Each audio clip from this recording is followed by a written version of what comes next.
Alors, bienvenue dans les e-cafés de l'égalité organisés par la mission Égalité Femmes-Hommes et lutte contre les discriminations. Donc, c'est e-café nouvelle formule. Voilà, c'est si vous vous questionnez sur les inégalités femmes-hommes, sur les approches de genre, sur la lutte contre les discriminations, si vous voulez débattre de ces sujets durant l'année universitaire et au-delà, vous êtes au bon endroit.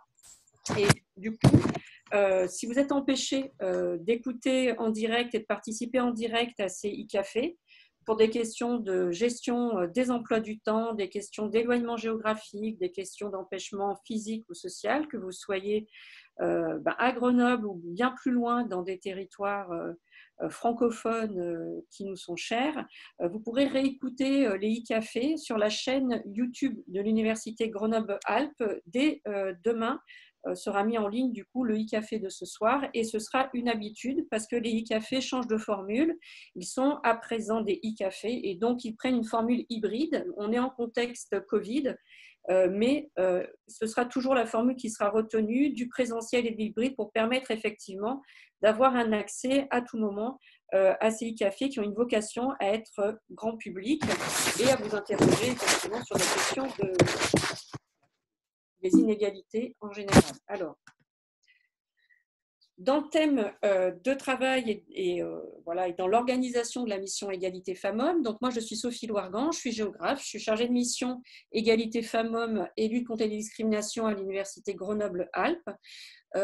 L'organisation des e-cafés est aussi organisée évidemment par Violette Zecchi qui va se présenter après, qui est responsable de la mission Égalité Femmes-Hommes à l'Université Grenoble-Alpes. Et nous sommes appuyés dans le cadre d'un groupe qu'on anime sur la responsabilité sociétale de l'université par Estanislao Erskovic, voilà, qui est enseignant-chercheur à l'Institut Fourier et qui animera notamment le café du 16 février. Donc, je voulais vous présenter les thèmes qui seront abordés cette année dans les e-cafés avec les dates. Vous retrouverez ces informations évidemment sur le site de la mission Égalité Femmes-Hommes et lutte contre les discriminations. Donc, aujourd'hui, effectivement, on est sur le thème du consentement. Au mois de janvier, on sera sur les métiers et les stéréotypes, sur la transidentité au mois de février, sur les violences sexuelles et sexistes et le monde du travail au mois de mars. Au mois d'avril, la question de la parentalité, la ville au féminin au mois de mai, et on sera sur le thème de l'écoféminisme et du care et des territoires au mois de juin. Alors, sur l'actualité qui nous invite sur ce café aujourd'hui, on s'est intéressé au thème du consentement parce qu'il y a une actualité aussi qui nous invite sur ce sujet. Or, c'est un sujet, il faut le savoir, une notion, un héritage aussi des luttes féministes qui est assez ancien dans les années 70 et 80, parce qu'effectivement, ça faisait partie aussi du combat féministe de revoir cette question de ce qu'on a appelé le devoir conjugal et du contrat sexuel qui était passé entre partenaires et entre époux et pas toujours consenti. Alors effectivement, ce sujet du consentement, ça nous amène aussi au niveau philosophique à re-questionner Jean-Jacques Rousseau et la question du consentement qui était au cœur du contrat social et notre société. Et effectivement, force est de constater depuis le XXe siècle et l'émancipation des femmes que la sphère du privé impacte le débat public. Alors, une citation de Geneviève Fraisse, et je ne doute pas qu'on va aborder d'autres auteurs et autrices durant le e-café, qui me paraît intéressant, notamment parce qu'elle s'est questionnée pour savoir s'il y avait une politique du consentement qui était nécessaire à mettre en place. Elle cite dans son livre sur le consentement « J'ai longtemps pensé que l'acte de consentir relevait de l'intimité la plus grande, mélange de désir et de volonté dont la vérité gisait dans un moi profond. Lorsque j'ai entendu ce mot consentement dans des enceintes politiques, Parlement européen, débats télévisuels, discussions associatives, j'ai compris qu'il pénétrait l'espace public comme un argument de poids. Alors effectivement, bouleverser l'ordre, la hiérarchie des genres, le contrat entre l'intime et le non-intime nous questionne. Cependant, à quel moment, dans quelles conditions, dans quel lieu, dans quelle relation entre nos corps se joue le refus ou l'acceptation ? C'est une notion controversée, polémique, mais le consentement est aujourd'hui bel et bien présent dans l'espace du débat public et a dépassé la sphère du privé. Il nous concerne d'autant plus à l'université, dans le cadre de la responsabilité sociétale de l'université, où on acte un débat, donc un groupe de travail sur la réalisation d'une charte du consentement pour nos étudiants et pour les personnels. Nous sommes donc confrontés par par des situations qui nous mettent face à cette notion de consentement, par des actes de violence sexistes répétés dans la société, mais aussi dans nos universités. Et donc, il est intéressant dans ce café d'avoir une conversation à ce sujet, sur ce qui nous paraît aussi être un sujet fondamental, constitutif de notre existence et participe à construire une géographie de l'amour, si du moins les personnes en présence s'entendent sur leur consentement et respectent ce consentement.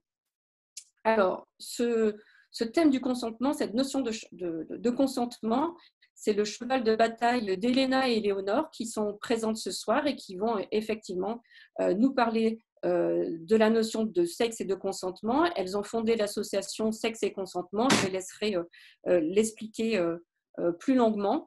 Et donc, elles interviennent effectivement dans la société sur cette question-là, mais aussi elles accompagnent des universités en Europe sur cette réflexion et sur le fait d'avoir et de poser le débat du consentement dans des conversations justement ouvertes à l'université et grand public.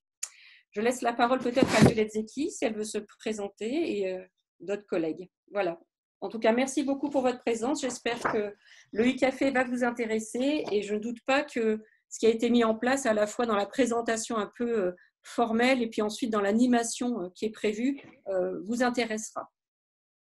Merci beaucoup, Sophie, pour cette belle introduction. Tu as bien présenté la mission égalité. Donc, moi, je suis responsable de la mission égalité de l'UGA. Donc, je suis personnel administratif. Donc, j'accompagne en fait le volet politique de la mission, donc qui est porté par Sophie, qui est la nouvelle chargée de mission égalité depuis le mois d'octobre à peu près. Donc, je suis bien contente qu'on soit nombreux ce soir pour travailler sur cette notion de consentement en fait avec nos collègues de l'association. Et puis du coup, je n'ai pas beaucoup d'éléments à rajouter autre que celui-ci. En fait, on a vu le programme et donc il est riche. On espère que toute l'année, on pourra vous retrouver pour nos moments égalité. Voilà, et peut-être que Stanislao veut dire un petit mot sur… Non. Un petit mot. Stanislao ? Bonsoir. Oui, bonsoir. Bonsoir. Donc, un petit mot sur quoi? Désolé, je ne savais pas qu'aujourd'hui, il fallait que… Juste dire bonjour. Voilà. Bonsoir à tout le monde, bienvenue et bienvenue. Donc, je suis aussi très content de participer. Et en fait, ça va être le premier café égalité que je veux voir. Donc, j'espère apprendre beaucoup de choses ici aussi. Et bon, merci de nouveau. Merci beaucoup. Bon, je pense qu'on va pouvoir commencer. Du coup, je vais te laisser la parole, Ella, peut-être, pour introduire la conférence. Alors, donc je vais vous partager mon écran.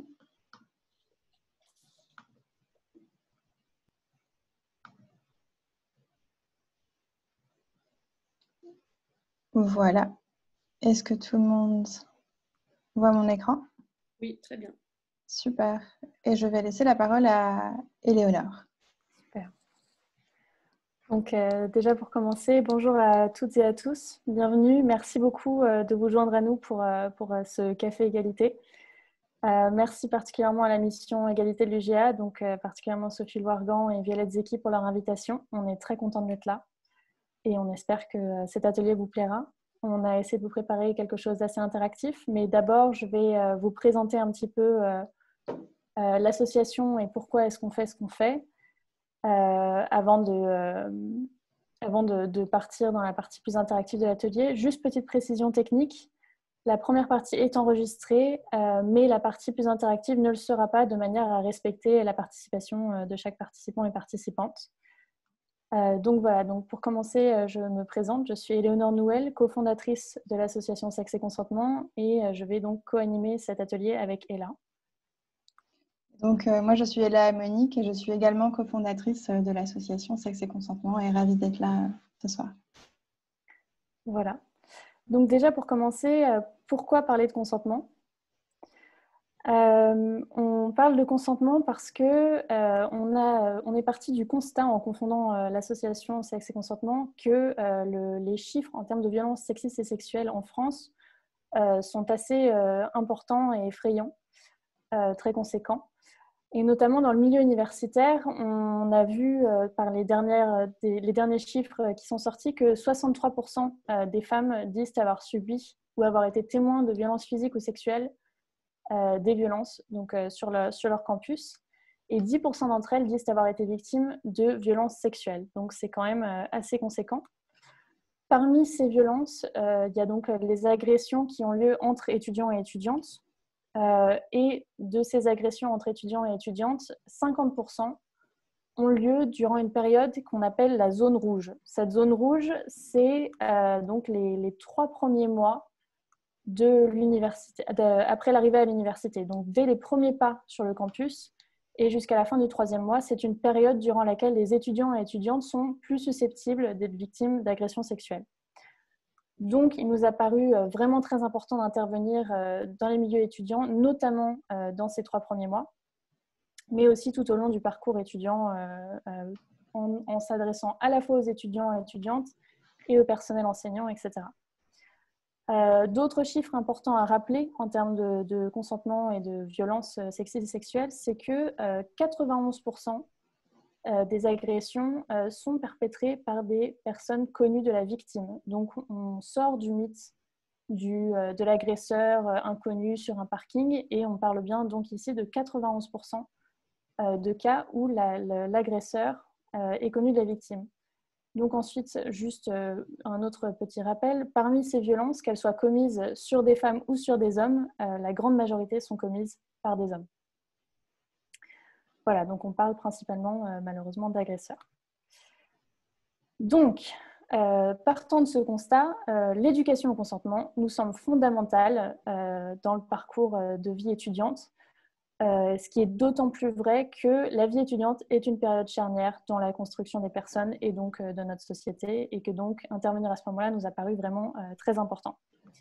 Simplement, comment faire ?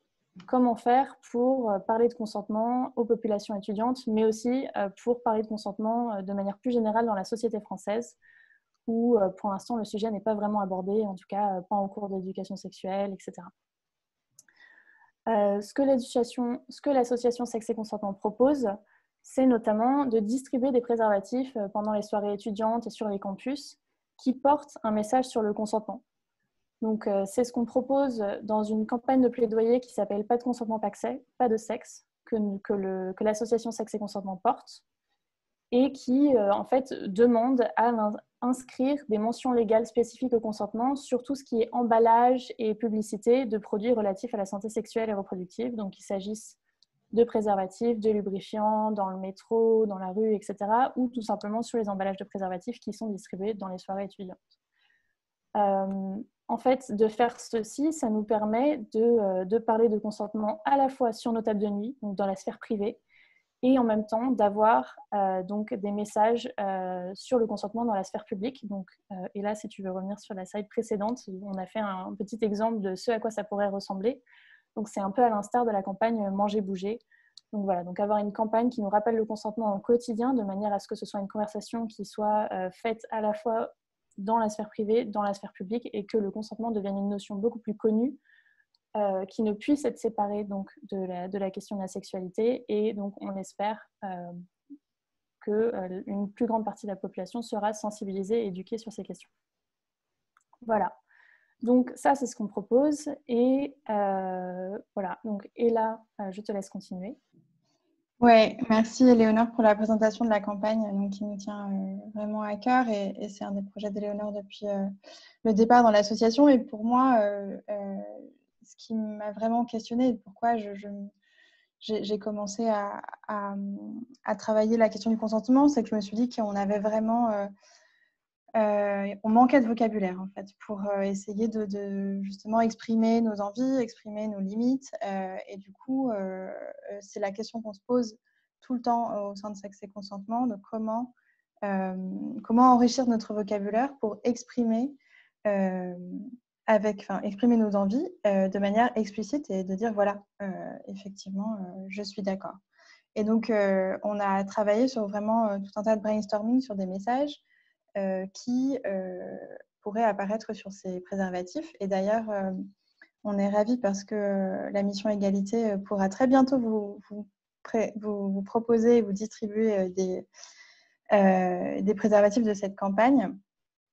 Et donc là, les messages qu'on a choisis pour cette année, ce sont des messages évidemment positifs parce qu'on promeut une sexualité positive et aussi évidemment parce que voilà, on sait que se protéger c'est important et donc de conserver des messages qui rappellent l'envie et qu'on est d'accord.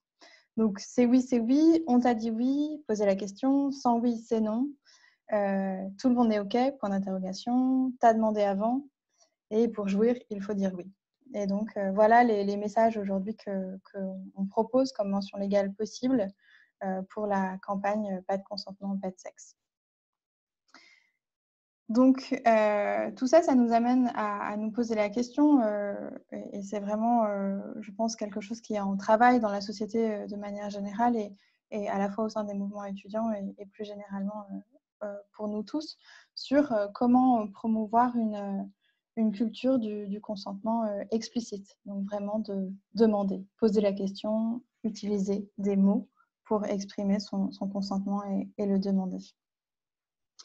Alors, à ce stade de l'échange, on vous propose d'arrêter l'enregistrement et vraiment d'interagir avec vous au travers de tout un tas de quiz et de questions. Je vois aussi qu'il y a des échanges sur le chat. Donc, voilà, l'idée, c'est que à partir de cette présentation et de cette idée de travailler sur le consentement explicite, comment on fait pour parler de cette question. Donc, parlons-en et surtout, ce qu'on veut pour cet échange, c'est que ce soit le plus interactif possible